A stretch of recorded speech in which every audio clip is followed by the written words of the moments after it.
Boa noite. Graça e paz. Irmãos, é motivo de uma grande alegria, mais uma vez, estar diante dos irmãos, com esse intuito e com essa grande responsabilidade de anunciar a palavra do Senhor. E eu gostaria que os irmãos abrissem as suas Bíblias no Salmo de número 34.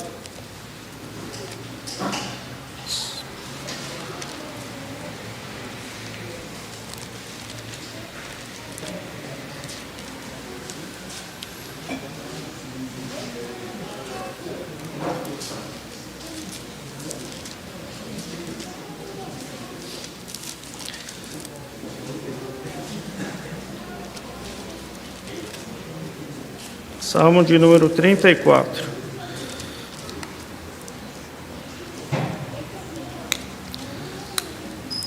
Diz assim a palavra do Senhor: Salmo de Davi, quando se fingiu amalucado na presença de Abimeleque, e por este foi expulso e se foi.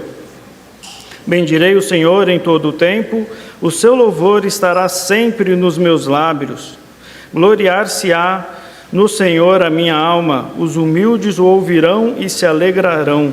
Engrandecei o Senhor comigo, e todos a uma lhes exaltemos o nome. Busquei o Senhor, e ele me acolheu, livrou-me de todos os meus temores. Contemplai e sereis iluminados, e o vosso rosto jamais sofrerá vexame. Clamou este aflito, e o Senhor o ouviu, e o livrou de todas as suas tribulações. O anjo do Senhor acampa-se ao redor dos que o temem, e os livra. Provai e vede que o Senhor é bom, bem-aventurado o homem que nele se refugia. Temei o Senhor, vós, os seus santos, pois nada falta aos que o temem. Os leõezinhos sofrem necessidades e passam fome, porém aos que buscam o Senhor, bem nenhum lhes faltará. Vinde, filhos, e escutai-me, eu vos ensinarei o temor do Senhor. Quem é o homem que ama a vida e quer longevidade para ver o bem? Refreia a língua do mal, aparta-te do mal e pratica o que é bom. Procura a paz, empenha-te por alcançá-la. Os olhos do Senhor repousam sobre os justos, e os seus ouvidos estão abertos ao seu clamor. O rosto do Senhor está contra os que praticam o mal, para lhes extirpar da terra a memória. Clamam os justos, e o Senhor os escuta, e os livra de todas as suas tribulações. Perto está o Senhor dos que têm o coração quebrantado, e salva os de espírito oprimido. Muitas são as aflições do justo, mas o Senhor de todas o livra. Preserva-lhe todos os ossos, nenhum sequer será quebrado. O infortúnio matará o ímpio, e os que odeiam o justo serão condenados. O Senhor resgata a alma dos seus servos, e dos que nele confiam, nenhum será condenado. Esse Salmo, de número 34, ele tem algumas características que o diferenciam dos demais. A primeira característica, ele é um salmo chamado de acróstico. Ele tem 22 versos e cada verso é uma letra. A inicial inicia com uma letra do alfabeto hebraico. Então ele é um salmo, é uma poesia que o escritor, no caso Davi, ele se deu ao trabalho de, ao escrever esse salmo, cada primeira letra de cada verso seria a sequência do alfabeto. Se fosse em português, e eu pudesse escrever alguma coisa parecida, seria mais ou menos assim: amem ao Senhor, vós todos, bendizei o Senhor todos juntos, cantai ao Senhor um novo cântico, e assim até chegar no Z. Mas como eu não sou poeta e não tenho tanta capacidade como Davi tinha, eu não vou me aventurar, vou ficar só até a letra C, que até aqui acho que eu consigo. Além disso, esse salmo, ele tem uma outra característica. Os irmãos perceberam que eu li essa introdução que está em itálico na Bíblia dos irmãos, Salmo de Davi, quando ele se fingiu amalucado na presença de Abimeleque, e por este foi expulso e se foi. Esse título que está em itálico nas nossas Bíblias, ele está no original, nos textos originais. Então, se você pegar uma Bíblia em hebraico, está escrito essa frase: Salmo de Davi, Dessa mesma forma, quando se fingiu amalucado na presença de Abimeleque, por isso foi expulso e ele se foi. Esse em negrito, provai que o Senhor é bom, foi colocado nas traduções em português, e em cada idioma, cada tradutor colocou o que achou por bem, mas essa aí em itálico é do texto original, ela pertence ao texto original. A Bíblia hebraica tem esse texto. E é interessante, porque eu falei que esse salmo é um salmo peculiar, porque ele faz parte de um grupo de outros 14 salmos, em que nessa introdução, nessa abertura, ela apresenta uma narrativa de um incidente que aconteceu na vida de Davi. Geralmente essas introduções, elas vão dizer Salmo de Davi, elas vão dizer o mestre de canto, Salmo de Corá, ela só dá um título, ela só fala quem escreveu, mas esses 14 salmos, eles narram ou eles descrevem uma peculiaridade, um momento que estava acontecendo, né? Um incidente que ocorreu na vida do salmista, no caso Davi.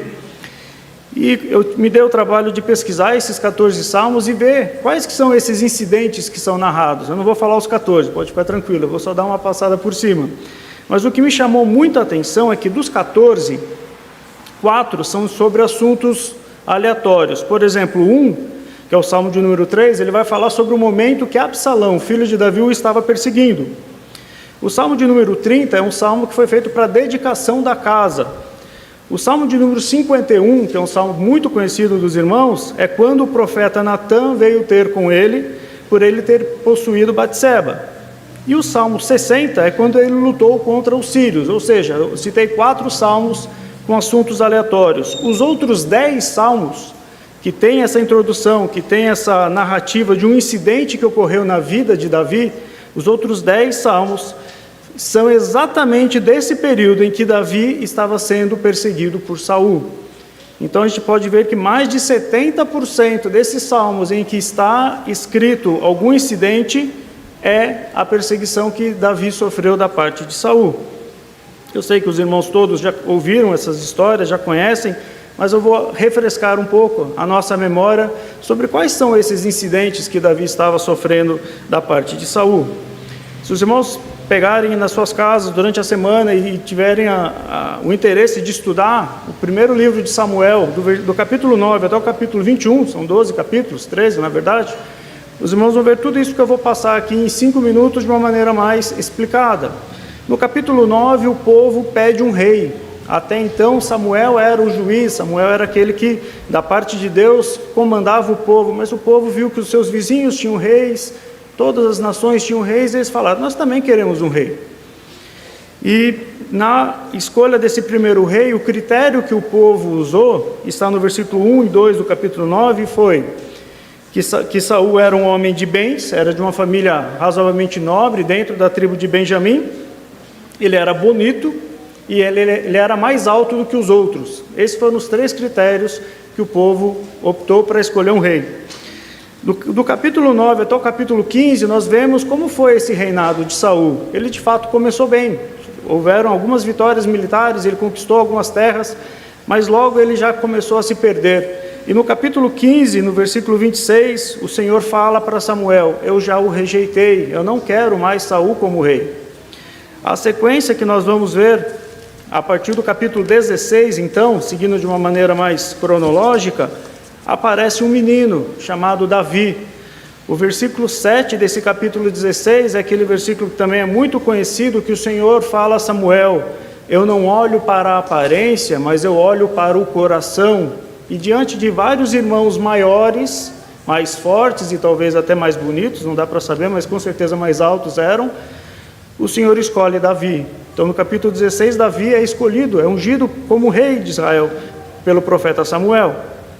A sequência continua, no capítulo 17 desse mesmo livro, um gigante chamado Golias insulta o povo de Deus, e os oficiais, e os reis, e os comandantes do exército, o rei Saul, todos morrem de medo, todos não têm coragem de enfrentar esse gigante. Quem é que vai enfrentar esse gigante? Davi. E Davi vence o gigante, já no capítulo 17.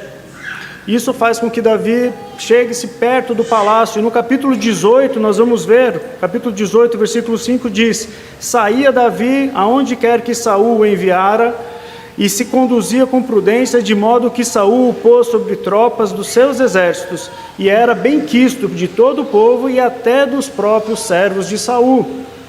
Então Davi, que até pouco tempo era um pastor de ovelhas, no capítulo 16, no capítulo 17 ele vence Golias, e no capítulo 18 ele já está comandando tropas de exército. Só que aí no versículo 7 desse capítulo 18 surge uma frase que vai mudar toda essa trajetória da vida de Davi, ou vai iniciar toda essa perseguição da parte de Saul.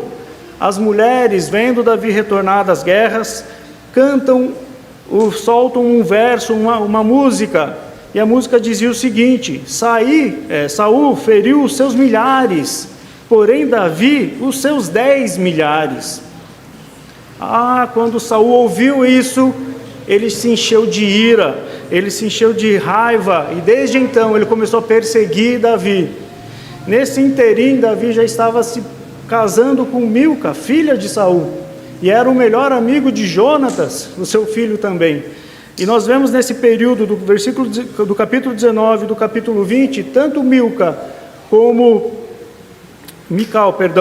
como Jonatas, sofrendo reprimendas do seu pai, porque eles defendiam Davi enquanto Saul queria o matar.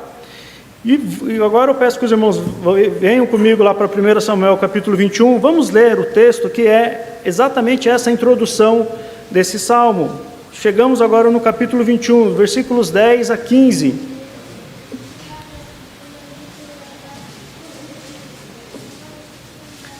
Então vamos lá, 1 Samuel, capítulo 21, versos de 10 a 15. Nós chegamos no episódio que é narrado como a introdução desse salmo.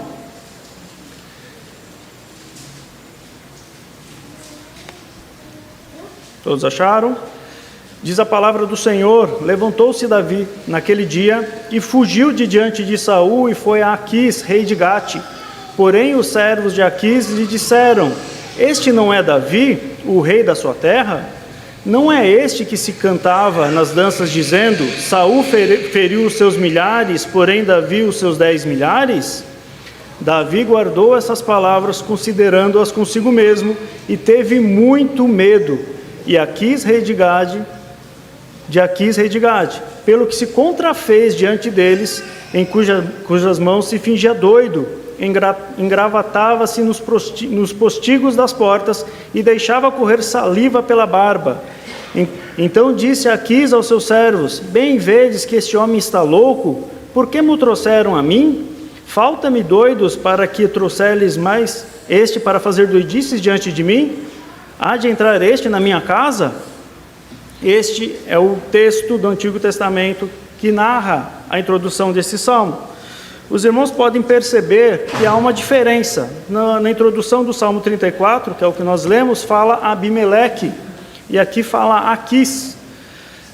E por que será que tem essa diferença, né? Será que são dois reis diferentes? Não.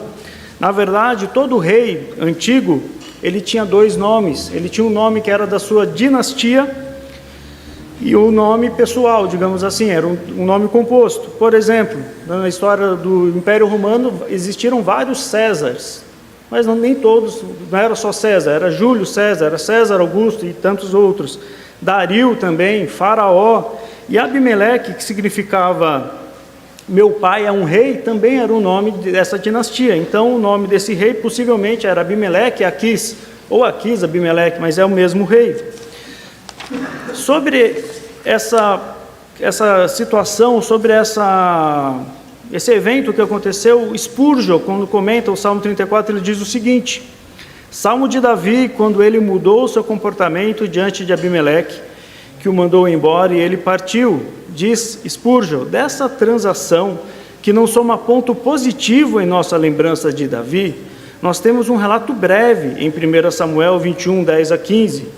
Embora a gratidão do salmista o tenha feito registrar com reconhecimento a bondade do Senhor em lhe dar um livramento que não merecia, ele não aborda nenhum dos incidentes do escape para constar nessa narrativa, mas se fixa só no grande fato de ter sido ouvido na hora do perigo. Com o seu exemplo, podemos aprender a não alardear os nossos pecados. diante dos outros, como certos vangloriosos, confessos, costumam fazer, que parecem tão orgulhosos de seus pecados como velhos pensionistas militares o são de suas batalhas e de suas cicatrizes. Davi fez papel de louco com destreza singular, mas não foi um tolo tão real que contasse as suas próprias façanhas de tolice. O que Spurgeon está dizendo aqui? Que Davi passou por tudo isso. E não foi algo digno de ser louvado, de ser engrandecido, muito pelo contrário, é algo digno de vergonha. Spurgeon até considera isso como um pecado, né? Se fazer de louco, né? Passar uma informação ou passar uma ideia que não era verdadeira. Davi teve muito medo, no texto de Samuel nós lemos e ouvimos isso, que ele sentiu muito medo, por isso ele fez isso.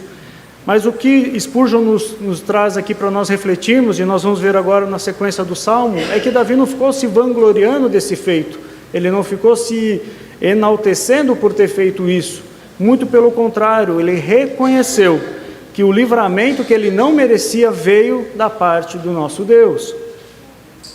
E se o grande rei Davi passou por toda essa dificuldade, sofreu com aflições, sofreu com perseguições, com tribulações, quanto nós também podemos passar?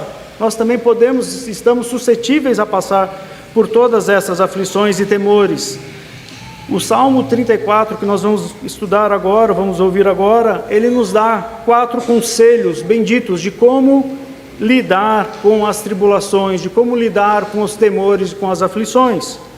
O primeiro conselho é: nós devemos exaltar a Deus. Esse conselho está escrito nos 3 primeiros versos, do verso 1 ao verso 3. O verso 1 diz: bendirei o Senhor em todo o tempo, o seu louvor estará sempre nos meus lábios.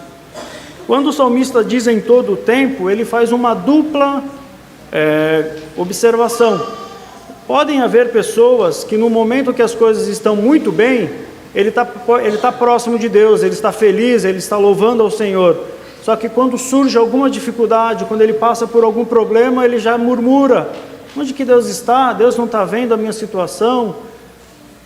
O Salmo manda que nós louvemos ao Senhor em todo o tempo, no momento bom e no momento ruim. Também existe o contrário, existem pessoas que quando estão passando por dificuldades, se achegam mais ao Senhor, se apegam mais ao Senhor, vêm mais à igreja, oram mais, buscam mais o Senhor. Só que quando as coisas melhoram, infelizmente eles se esfriam ou deixam de buscar ao Senhor. Qual que é o conselho que o salmista nos dá? Bendizei o nome do Senhor, ou bendirei o nome do Senhor em todo o tempo. Quando eu estava estudando, eu lembrei de um hino que eu cantava há muito tempo atrás, quando a Sofia era um nenezinho, o Matias não tinha nem nascido, lá em Vargem Grande ainda. Eu não vou fazer como o pastor, né, que se aventura a cantar no púlpito, eu vou só citar o poema, né, o verso da música, os irmãos vão ouvir. Diz assim essa melodia, né? O hinário chama-se Voz de Melodia, inclusive. Diz assim: quando a vida está mais calma, sem nada a preocupar, retiro o meu olhar de ti e esqueço de orar. Mas quando negras nuvens vêm me ameaçar, ansioso eleva a voz a ti e ouves o meu clamar. Preciso do Senhor quando o mar calmo estiver, preciso do Senhor quando o vento forte der. Vindo provações ou não, quero estar em oração, eu preciso do Senhor. Isso é o que o salmista está dizendo aqui, em qualquer circunstância, seja boa ou seja ruim, seja um momento de alegria ou de tristeza, seja um momento de provação ou de exaltação, em todos os momentos, nós devemos buscar o Senhor. O versículo 2 diz: gloriar-se-á no Senhor a minha alma. Então, o segundo conselho é: nós precisamos nos gloriar nele. E é interessante que quando nós vemos esse termo gloriar, se gloriar, para mim, pelo menos, sempre vem a ideia da vanglória. O que é a vanglória? A pessoa que se gloria em si mesmo, né? Que ele tem uma glória própria. Mas não é isso que o Salmo está dizendo, muito pelo contrário. Nós não devemos nos gloriar em nós mesmos. Davi não se gloriou pela sua estratégia questionável de fugir diante do rei Abimeleque, mas ele se gloriou no Senhor, ele se gloriou no livramento que o Senhor deu. Também nós não podemos nos gloriar naquelas coisas que nós achamos que temos, Nós não podemos ser presunçosos e orgulhosos e acharmos que nós somos bem-sucedidos na nossa vida profissional porque nós somos muito bons, ou porque nós estudamos mais do que o outro. Toda a glória tem que ser dada a Deus. Se nós chegamos onde chegamos, cada um na sua área profissional, na sua vida, isso também deve ser revertido como glória a Deus. Nós não devemos nos gloriar. Jeremias, no capítulo 9, no versículo 23 e 24, os irmãos não precisam abrir, eu vou ler. Ele dá um exemplo dessa diferença entre o gloriar-se da maneira correta e da maneira incorreta. Diz assim a palavra do Senhor: assim diz o Senhor, não se glorie o sábio na sua sabedoria, nem o forte na sua força, e nem o rico nas suas riquezas, mas o que se gloriar, glorie-se nisso, em me conhecer e saber que eu sou o Senhor, e que faço misericórdia, juízo e justiça na terra, porque dessas coisas me agrado, diz o Senhor. Então, o conselho do Salmo é: nós devemos nos gloriar no Senhor, e nós não devemos usar da vanglória. Eu estava conversando com a Gislaine, ela está lendo o livro do Piper, é um livreto que nós ganhamos como professores, que é a Plena Satisfação em Deus, e tem uma parte que ele faz uma asseveração muito interessante. O que vem a ser a vanglória? A vanglória nada mais é do que a resposta do nosso orgulho, do orgulho humano, ao nosso sucesso. Quando nós nos damos bem, quando nós temos sucesso, o nosso orgulho humano, ele nos faz vangloriar. A vanglória nada mais é do que essa resposta do orgulho ao sucesso. O versículo 3 ainda, nessa primeira parte da exaltação ao Senhor, diz: engrandecei o Senhor comigo, e todos a uma lhe exaltaremos o nome. A exaltação máxima, quem é digno é o Senhor. Mas quando a gente fala de engrandecer, no português, a palavra significa tornar grande ou fazer grande. Não tem nada que eu faça que possa fazer Deus maior ou Deus se tornar grande. Ele já é grande, Ele é o Deus eterno, Ele é soberano, Ele é sobre todas as coisas.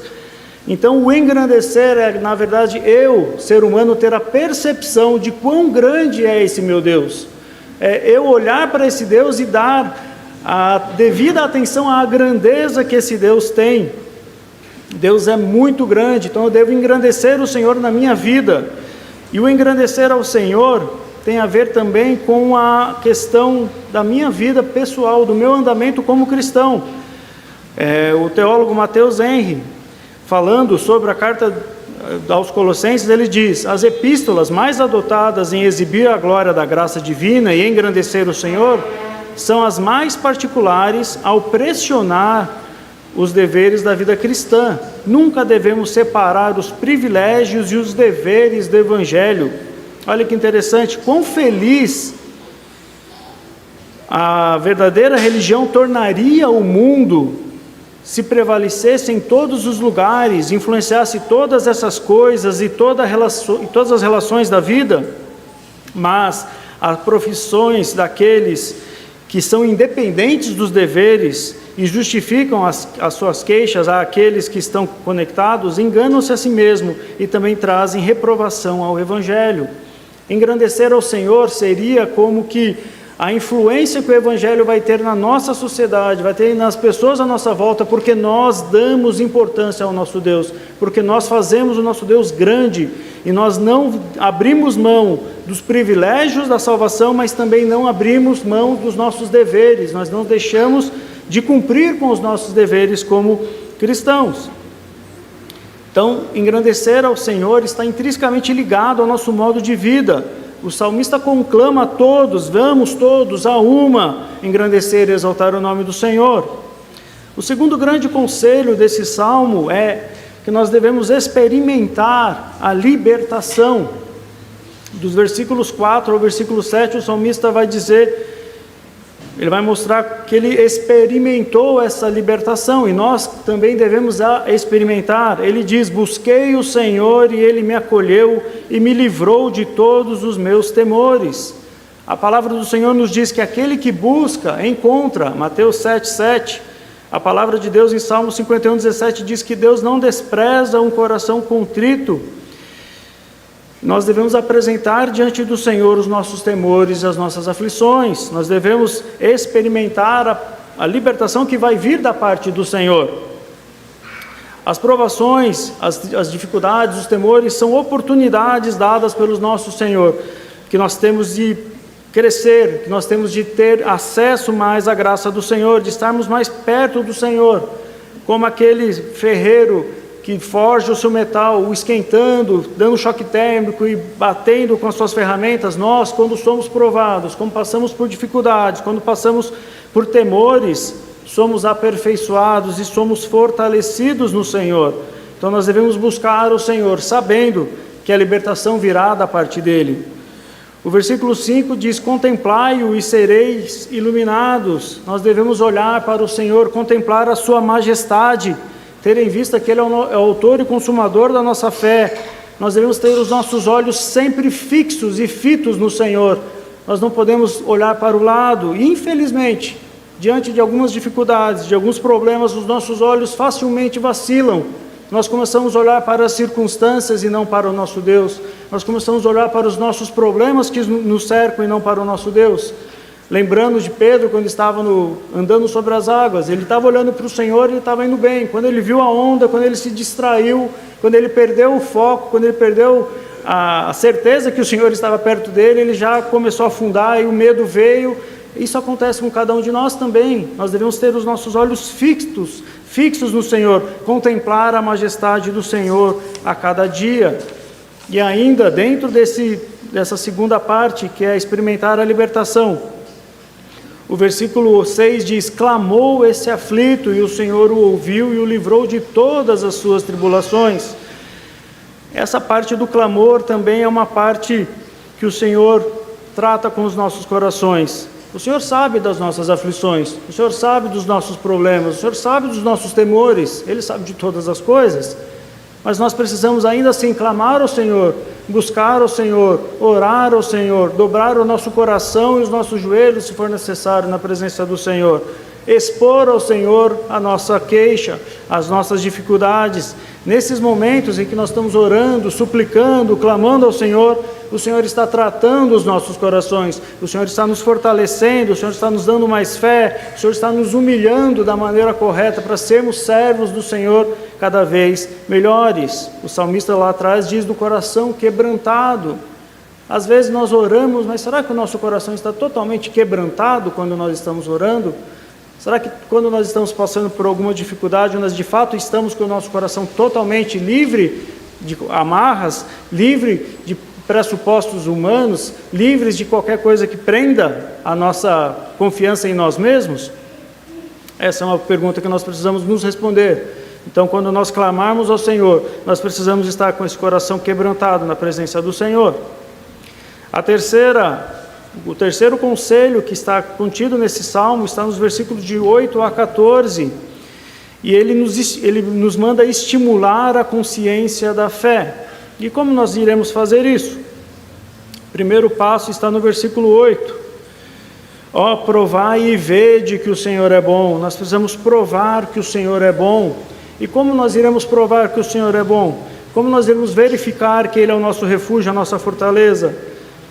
É não confiando na nossa própria força, é não confiando nos nossos meios, mas confiando única e exclusivamente no Senhor. Como nós iremos provar a nossa fé? Confiando inteiramente no Senhor. Então, quando nós nos colocarmos diante do Senhor em oração, quando estivermos passando por algum temor, por alguma dificuldade, a forma que nós iremos provar, entender e ver a mão do Senhor é com o coração cheio de fé e vazio de pressupostos humanos e vazio de confiança em coisas que somente roubam a nossa fé, ao invés de nos fazer chegar a Deus.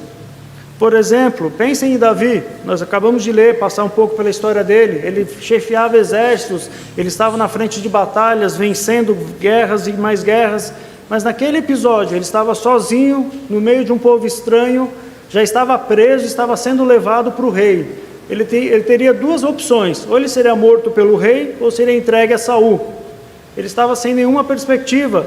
Tudo aquilo que ele se cercava, todo aquele poderio militar, tudo aquilo que ele poderia se confiar, estava longe dele, ele não tinha mais no que agarrar. e ele confiou inteiramente no Senhor e provou a ação do Senhor e a mão do Senhor o livrando desse perigo e desse mal. No versículo 9 diz: temei o Senhor, vós os seus santos, pois nada falta aos que o temem. Sobre temer ao Senhor, nós podemos lembrar de vários versos que falam sobre o que é o temor do Senhor. Por exemplo, Provérbios 9:10 diz que o temor do Senhor é o princípio da sabedoria. Em Provérbios 8:13 diz que o temor do Senhor é aborrecer o mal. Em 19:23 de Provérbios também diz que o temor do Senhor conduz a vida. 10:27 diz que o louvor do Senhor prolonga os dias de vida, pois nada falta aos que temem. O salmista faz uma analogia muito interessante. Ele fala que os leõezinhos, no versículo 10, sofrem necessidades e passam fome, mas aqueles, porém, os que buscam o Senhor, nenhum bem lhe faltará. O leão é o animal mais forte da cadeia alimentar da floresta, e se até o leão pode vir a passar fome, mas aqueles que confiam, aqueles que temem no Senhor, aqueles que clamam, que buscam o Senhor, não serão desamparados. O temor do Senhor tem que ser vivido, ensinado e passado para as gerações. Nós devemos ensinar os nossos filhos o que é o temor do Senhor. Nós devemos ter isso como algo prático na nossa vida, não somente um conceito, mas é algo que tem que ser ensinado. Versículo 11 diz: vinde, filhos, escutai-me, eu vos ensinarei o temor do Senhor. É algo que tem que ser inculcado na cabeça dos nossos filhos. Nossos filhos precisam entender o que é temer ao Senhor. É interessante que nesse texto há um claro contraste entre o que é temer ao Senhor e ter medo das circunstâncias humanas. A palavra temor é a mesma, mas é muito diferente você temer ao Senhor e ter medo ou temer as circunstâncias, temer os perigos, temer as adversidades que podem vir a nos perseguir. O Salmo 118, versos 4 a 6, diz o seguinte: digam, pois, os que temem ao Senhor, sim, a sua misericórdia dura para sempre.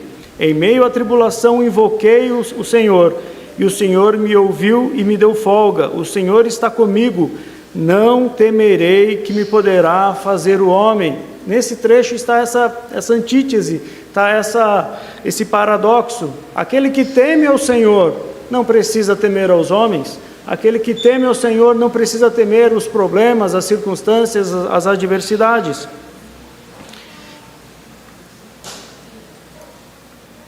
E o quarto conselho que nós vemos, que estão nos versos de 15 a 22, que eu achei o mais interessante nesse salmo: nós devemos encorajar os justos. O que isso vem a ser? Quando nós estivermos passando por dificuldades, por problemas, por tribulações, nós devemos encorajar os outros a enfrentar os seus problemas e as suas tribulações. Alguém vai me perguntar: mas espera aí, eu estou passando por uma dificuldade, como que eu vou ajudar alguém? De onde que eu vou tirar? Esse é o segredo, não vem de você, vem do próprio Deus.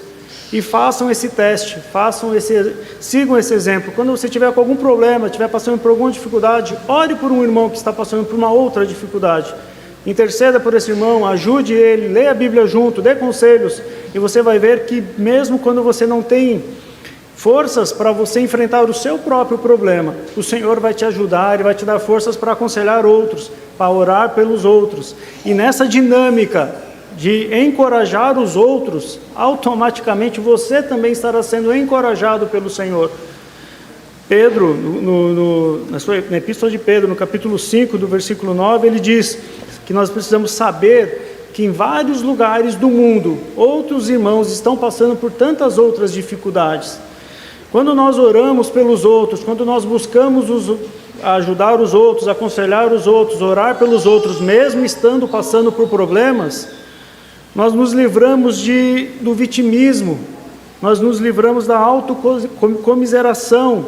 Sabe aquela história que a pessoa acha que todos os problemas só ela que tem, tudo de errado só acontece com ela, só ela que passa por problema? Nesse mesmo livro do Piper que eu citei anteriormente, ele diz: da mesma forma que a vanglória é a resposta do orgulho ao sucesso, a autocomiseração nada mais é do que a resposta do orgulho ao sofrimento. Então aquele que está cheio de si, aquele que é arrogante e soberbo, diante de uma dificuldade, quando algo dá errado, qual que é a reação dele? Ele fica frustrado, ele fica triste, ele acha que tudo dá errado com ele, que ele é coitadinho, que Deus esqueceu dele, que os amigos o abandonaram. Então esse espírito, essa tendência de autocomiseração também não é boa. Esse vitimismo não é agradável ao Senhor. Quando você estiver passando por problemas, ore junto com seus irmãos pelo problema dele, e ele orando pelo seu, orando uns pelos outros, e você perceberá o como você será consolado pelo Senhor nessa forma. E nesses versículos de 15 a 22, nós vemos aqui o salmista mostrando que Deus está sensível à aflição do justo. Ele usa 3 expressões humanas, ele atribui a Deus expressões humanas, para mostrar como Deus se preocupa, ou como Deus está sensível às aflições do justo. No versículo 15 diz: os olhos do Senhor repousam sobre o justo. Ou seja, o Senhor está vendo tudo o que está acontecendo. Você não está desamparado, o problema não é só seu, ou ainda, você não foi esquecido pelo Senhor, Ele está vendo. Os olhos do Senhor estão, na verdade, sobre os justos. Nada passa desapercebido diante do nosso Deus. Tudo está debaixo da supervisão do nosso Deus. No mesmo versículo 15, a segunda parte diz: e os seus ouvidos estão abertos ao seu clamor. Então nós podemos sim clamar ao Senhor, nós podemos sim buscar ao Senhor, porque os ouvidos do Senhor estão abertos ao nosso clamor. Ele se preocupa com a nossa oração, Ele se preocupa com as nossas tribulações, com as nossas tristezas e com os nossos temores. É isso que o salmista está dizendo. E também diz que o rosto do Senhor está contra os que praticam o mal, ou seja, aqueles que estão fazendo mal para os justos, aqueles que estão nos perseguindo, aqueles que estão fazendo coisas que não agradam ao Senhor, também não passarão impunes. Às vezes nós temos uma sensação de impunidade, as pessoas às vezes fazem mal para a gente e nós não vemos a justiça sendo feita imediatamente. Parece que as pessoas que fazem as coisas erradas têm sucesso e aqueles que fazem tudo certo sempre estão lutando, mas não, o rosto do Senhor está contra os que praticam o mal. O rosto do Senhor está a ponto de os extirpar da memória, fazer com que eles sumam da face da terra. E ainda, quando nós vemos esse encorajamento dos justos, tem uma segunda parte que também é importante. Quando nós formos encorajarmos os nossos irmãos, quando nós formos orarmos com os nossos irmãos, quando nós formos ler a Bíblia com os nossos irmãos, nós não devemos omitir uma verdade que sempre haverá tribulações e aflições na vida do justo. O versículo 19 diz: muitas são as aflições do justo, mas o Senhor de todas os livra.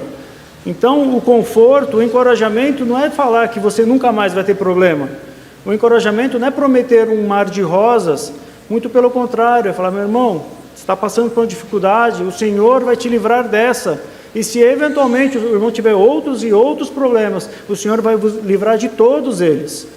Esse é o encorajamento correto, não é omitir aquilo que irá acontecer, não é prometer algo que é mentiroso, muito pelo contrário. O encorajamento é falar: meu irmão, você pode passar por 20 problemas, 30, 50, seja o número que for, mas de todas o Senhor vai o livrar. É isso que a palavra de Deus diz. E ainda, já partindo para o encerramento, os últimos 3 versos 20, 21 e 22, o salmista agora aponta para o Messias. É interessante que toda a pregação deve obrigatoriamente apontar para Cristo. Se eu ficasse aqui só contando histórias do povo de Israel, da briga de Saul com Davi, e não falasse de Cristo, não apontasse para a salvação, eu não estaria sendo nada melhor do que um rabino, ou do que um padre, ou de qualquer religioso que somente iria contar histórias sobre uma religião qualquer. Mas quando a gente olha para esse texto aponta para Cristo. No versículo 20, preserva-lhe todos os seus ossos, e nenhum deles sequer será quebrado. Esse versículo ele tem ligação lá com Êxodo e Números, quando estava sendo explicado para o povo como deveria ser a Páscoa. Lembrem, o cordeiro que era oferecido para a Páscoa não poderia ter nenhum osso quebrado. E o nosso Senhor, o nosso Salvador, também não teve nenhum dos seus ossos quebrados. E esse texto é citado por João. João, quando está escrevendo o Evangelho, capítulo 19, versículo 36, ele usa exatamente a citação desse salmo. um salmo que é messiânico, que aponta para Cristo. O que os irmãos devem lembrar, que o normal na crucificação é, após algum tempo, as pessoas já estavam ali há algum tempo crucificados, agonizando, e para antecipar e para acelerar o processo, eram quebradas as pernas daqueles que estavam sendo crucificados. Os dois bandidos da cruz, um de cada lado, tiveram suas pernas quebradas. Mas quando eles chegaram em Jesus, Jesus já tinha entregado o seu espírito, e nem o osso dele foi quebrado. Quando o salmista aponta para Cristo aqui, nós podemos ver uma verdade maravilhosa, porque independente de tudo isso que eu falei até agora, de todos esses livramentos momentâneos que o Senhor nos dá, dia após dia, de todas as nossas tribulações, de todos os nossos temores, se acabasse aqui, como diz o apóstolo Paulo, nós seríamos os mais miseráveis dos homens, porque nós viveríamos a vida inteira tendo livramentos dia após dia e morreríamos e iríamos para o inferno. Mas esse final de texto mostra que há uma diferença entre o ímpio e o salvo, entre o escolhido e o não escolhido. O versículo 21 vai falar que o ímpio, aquele que odeia o justo, será condenado. E o versículo 22 diz que o Senhor resgata a alma dos seus servos, e nenhum dos que nele confia será condenado. Aqui nós vemos que nós somos libertos não somente dos nossos problemas diários, cotidianos, dos nossos temores, mas principalmente nós somos libertos das amarras do pecado, e nós somos livres para eternamente viver com Cristo. Nós somos libertos do peso e do mal que todo o pecado trouxe sobre a humanidade. Cada um de nós pode olhar para esse salmo e se lembrar que aquele que o versículo 22 diz, o Senhor resgata a alma dos seus servos, e todos os que nele confiam, nenhum será condenado. Glórias a Deus, cada um de nós pode ter essa certeza, ter essa convicção, que diante do Senhor todos nós estaremos em Cristo eternamente, porque o Senhor nos resgatou. E para fechar ainda esse assunto, Paulo, quando estava se despedindo dos discípulos de Listra, Icônio e Antioquia, ele os encoraja dizendo, fortalecendo a alma dos discípulos e os exortando a permanecer firmes na fé e mostrando que através de muitas tribulações é que os importava entrar no reino de Deus. Paulo, quando estava se despedindo desses seus discípulos, ele estava seguindo o que o Salmo está dizendo aqui. Ele estava dizendo, vocês vão passar por muitas tribulações, vocês vão passar por muitas provações, mas o que importa é entrar no reino dos céus. Tudo isso que vocês estão passando é momentâneo e passageiro, mas o que importa, o que vale é estar diante do Senhor, estar com Ele nos céus. E 2 Coríntios 4, 16, 18, diz que o passar por tribulações nessa vida não se compara à glória eterna que teremos em Cristo eternamente. Então, com isso, nós temos aqui duas verdades maravilhosas. As nossas lutas diárias, as nossas tribulações diárias, os nossos temores, os nossos medos, serão pelo Senhor consolados dia após dia. A cada tribulação, a cada temor, o Senhor irá nos consolar, o Senhor irá nos confortar, o Senhor irá nos livrar. E principalmente, quando nós deixarmos esse tempo, essa vida, e estarmos eternamente com Cristo, nunca mais haverá tribulação. Nós seremos libertos pela eternidade com Cristo. Irmãos, que maravilha, que bom a gente olhar para a palavra do Senhor e ver como esse Deus é cuidadoso conosco, como Ele se preocupa desde os nossos medos pequenos ou grandes, né? Se a gente analisar os medos que Davi passou nesse período e os medos que nós passamos no nosso dia a dia, quantos nós passamos por dificuldades, às vezes financeiras, às vezes de saúde, tantas e tantas dificuldades que nós enfrentamos, e para nós é algo importante. Às vezes alguém que está de fora não dá importância, mas nós às vezes nos afligimos, nos entristecemos e nos preocupamos, e o Senhor sabe de tudo isso. E muito mais do que essas provações pequenas do dia a dia, nós somos livres do pecado e estaremos eternamente com Cristo. Glória a Deus por isso.